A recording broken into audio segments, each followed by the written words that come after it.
You know, I think sometimes we all like just a little break of something, a little refreshing, a little encouraging. I know I do. And I have friends like that. You know, they text me, they call me, they say things, and they're encouraging. And they're not flattering, but they're encouraging. And I think you need encouragement today. So I feel this is a real privilege I have to encourage you. So what I want you to see today is really a faith thing, because faith pleases God.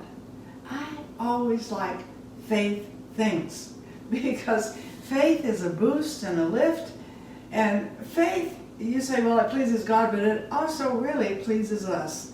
Even when faith corrects us, we like faith.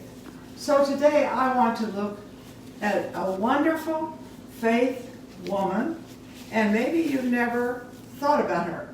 Her name is Achsah, A-C-H-S-A-H, Achsah, and she's the daughter of Caleb. And that encourages me that we can infect our children with faith. You know who Joshua and Caleb are. Of course, they're the two spies that had faith. Nobody else had faith, but they had faith. God honored their faith. It's a big deal. And so everybody likes Joshua and Caleb, but did you know that Caleb had a daughter named Achsah? And I look in Joshua 15, and I see where she had faith.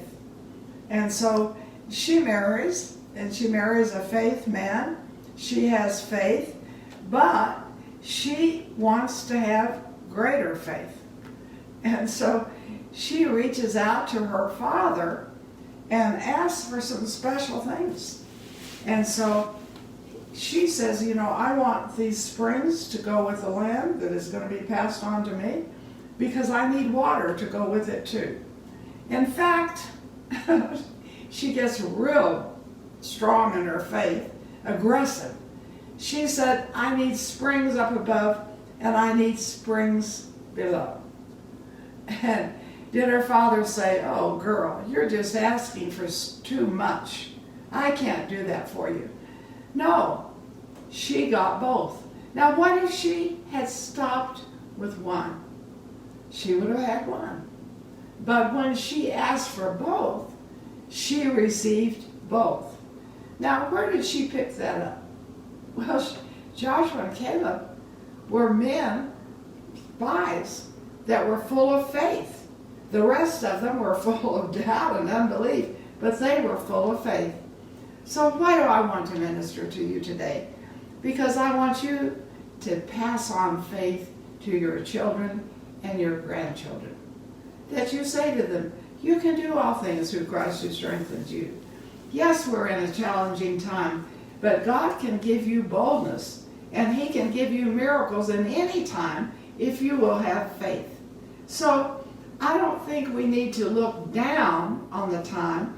I think we need to look up to God, because this was a challenging time, but she took faith. And could she have taken that from her father? Could that have been contagious to her? And what are you saying to your children? Are you saying, you can do it, it'll work? What are you saying to your grandchildren? You can make A's, you can get a scholarship, you can do these things.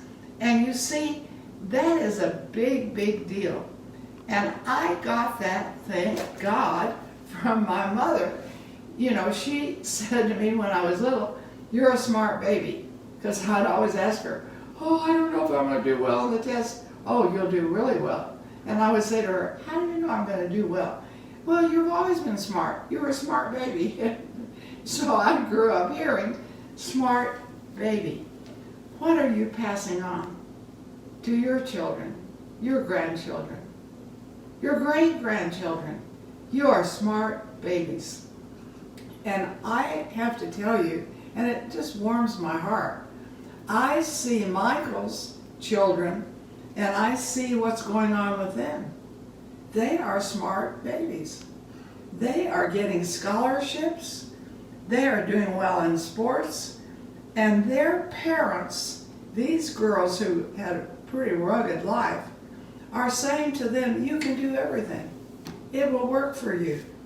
And so when I go back there to see them, and I see how well their children are doing, and there are a lot of children here involved. You know, Tabby, I think she has 6, and Malia has 2. Malia is natural born to Michael. Tabby, he helped raise her. He's more of a father to her than anyone. But these girls are amazing to me. They have faith. And their mother, I'm going to tell you the truth, was a prostitute. You know, you see Sarah and Reese and their children and you think, oh, you never had any challenges. But I did. We adopted Michael at 3.5. And we had buckets of challenges. But I'm going to tell you today, we have buckets of miracles. So I want to pray with you for your children and your grandchildren. And even though this is a challenging time, it's a wonderful time for the miraculous. Why? Because we need miracles so much. So I want to pray with you. So would you just put your hand on your heart? And I'm going to ask you to pray out loud with me. Say, Father, I know that you love me. I know the promises in the Bible are for me. And the promises in the Bible are for me and my household. So today, I am believing you that you're going to move in this time, challenging time, on my children, my grandchildren, my great-grandchildren. And I'm not going to give up, and I'm not going to sing the blues. I'm going to say what the Bible says about what I can do. The Bible says I can speak to mountains and move them. I can get what's on the other side of the mountain. And that's what I'm going to do. And you know, folks, sometimes you speak for a long time. There are some things I spoke for years. It didn't look like they would ever happen. And now, in this challenging, dark time, or I think it's a dark time, they're starting to happen. And God is opening doors for me in Saudi Arabia and in some of the most unusual places. But, you know, I think, why didn't you do it faster?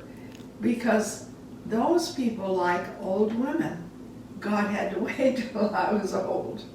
And sometimes I think, oh God, hurry up. But sometimes there's an aging process that is very important. Aren't you glad you're watching this today? Because you may be in the aging process. Are you going to throw in the towel and say, oh, well, it just hasn't happened, so it's not going to happen? No, you're not going to do that. You're watching this, and you and I, we are joining our faith together. And that we're going to move mountains, and we're going to get what's on the other side of the mountain. And God is going to give us favor. Did you pray this morning? I did. I'm surrounded with favor like a shield. What shields me? What keeps me? At 89, what keeps me? Favor. Favor keeps me. Because people could say, oh, that old woman, what can she do? But I have favor. They don't say that. They think I can do anything. And they're exactly right. And if that's what you think I think, you are exactly right. And I have this privilege to believe with you in a challenging time for your biggest miracles. That's when God shows up, and that's when God shows off. We have our faith in a God who shows up and shows off and does miracles that are just unique. You know, my neighbors, I live in a cul-de-sac, they see God doing miracles for me. They see that old lady that lives out there. Hey, she's always getting the miraculous. She thinks she can run around the world and do anything. And so you see, faith is contagious. So your faith, just like Joshua and Caleb, their faith was contagious to Achsah. And it was contagious to her husband too. And they had contagious faith. So their children had faith too. If you go through that genealogy, you're going to be so pleased. You're going to be so shocked at how faith brought the unusual. And so we live in an unusual time, but faith brings unusual miracles in this time. And we need them so much. So, with that, I want to encourage you. You're not going to look down. No, you're not. You're going to look up. And you're going to be contagious to your children, your grandchildren, and maybe great-grandchildren. Oh, my great-grandmother. She's so crazy. She had crazy faith. I want my children. I want my grandchildren. I want my little tiny great-grandchildren to remember me as a crazy faith grandmother, great-grandmother. She thought God could do anything, and He can. I'm so delighted to spend this time with you. I want to encourage you to read the book of Joshua. I mean, it's a book of miracles. It's a book of challenges, and I like to feed on miracles and challenges, and I think we especially need it in this time, and you do too. And I want to say to you, I love this privilege that I get. Who would have ever dreamed I'd get to be at home and bring a faith message around the world? I mean, we hear from people all over the world. I love this. Whoever knew that at 89 I'd be cooking? Yeah, cooking what? Cooking faith. Who knows what God has for you at whatever age you are? Just, honey, just keep cooking. And I love you, and I appreciate you. And I look forward to this time when we have it together, because we encourage each other's faith. We know, I know, this thing is not over until you and I win.